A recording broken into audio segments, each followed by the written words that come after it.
বছর ঘুরলে রাজ্যে বিধানসভা নির্বাচন, তার আগে ভোটার তালিকায় স্বচ্ছতা আনতেই সংশোধনের কাজ শুরু করেছে জাতীয় নির্বাচন কমিশন। বৃহস্পতিবার দীঘায় রথযাত্রা নিরাপত্তা নিয়ে প্রশাসনিক বৈঠক সারলেন মুখ্যমন্ত্রী। সেখান থেকে এই ডিক্লারেশন ফর নিয়ে তীব্র আপত্তি জানিয়েছেন মমতা বন্দ্যোপাধ্যায়। তিনি বলেন, ওরা বলছে যারা 1987 সালের আগে জন্মেছে তারা নাকি ভারতীয়ই নয়। তাই প্রশ্ন, এটা কি এনআরসি চালুর চেষ্টা? Before 1987, whoever was born, they are not Indian citizen. 1947, the country became independent. How come they targeted 1987 or 2004? I do not know. I don't understand their plan. আমি বুঝতে পারছি না। As a layman, আমরা কম জানি। They want that young generation will not vote for. Sometimes they do not know where is the villagers, especially the poor people, especially the hawkers, bakers, or the poor people, commoners. Where they will get the mother certificate, the father certificate? Is it NRC? Is it they are doing or working to establish the NRC? Voter তালিকায় গরমিল ইস্যুতে মমতা বন্দ্যোপাধ্যায়ের এহেন মন্তব্য নিয়ে বঙ্গ রাজনীতিতে শোরগোল তৈরি হয়েছে। এই ইস্যুতে রাজ্যের শাসক দলের বিরুদ্ধে সরব হয়েছে পদ্ম শিবির। বিরোধী দলনেতা শুভেন্দু অধিকারীর অভিযোগ, বাংলার শাসক দলের মদতে লক্ষ লক্ষ রোহিঙ্গার নাম ভোটার তালিকায় ঢোকানো হয়েছে। নির্বাচন কমিশনের এই পদক্ষেপ খুবই ভালো। स्टेट का पॉलिटिकल पार्टी, रूलिंग पार्टी का हेल्प लेकर जिस तरीके से फर्जी डॉक्यूमेंट बना के अपने वोटर लिस्ट में नाम उठा दिया, उसको क्लीन डी करने के लिए ये बहुत अच्छा कदम है।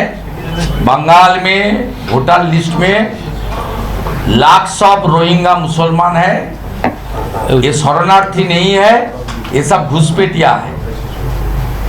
सीपीएम ने चालू किया था, ममता ने उसको और भी अच्छा तरीके से उसका नंबर और बढ़ा दिया। इसलिए ईसीआई का कदम बहुत अच्छा है। কিশোর বিজেপি নেতা শিশির বাজরিয়ার গলায়, তার দাবি কমিশন ভুয়ো ভোটার ধরছে, তাই উনি নির্বাচন কমিশনকে দোষারোপ করছেন।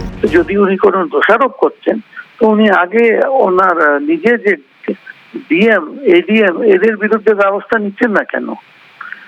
হয়েছে কি, এখন উনি বুঝে গেছেন দ্যাট ইলেকশন কমিশন খুব ডিটেলে গিয়ে একে ভুয়ো ভোটার ধরছে, ডুপ্লিকেট ভোটার ধরছে।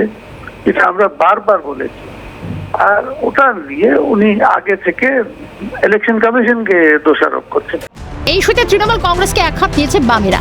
সিপিআইএম নেতা রবীন দেবের দাবি, ভোটার তালিকায় গরমিল হলে তার দায় রাজ্য সরকারের উপরেও পড়ে।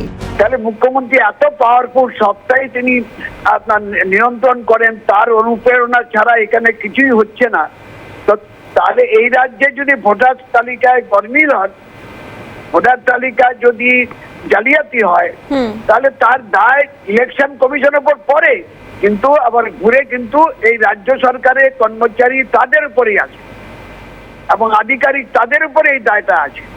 এটা কি মুখ্যমন্ত্রী বুঝে বলছেন? তো যদিও ইস্যুতে ভিন্ন সুর শোনা গেল কংগ্রেস মুখপাত্র সৌম্য আইচ রায়ের গলায়। তার দাবি, নির্বাচনের স্বচ্ছতা নিয়ে অনেক প্রশ্ন রয়েছে।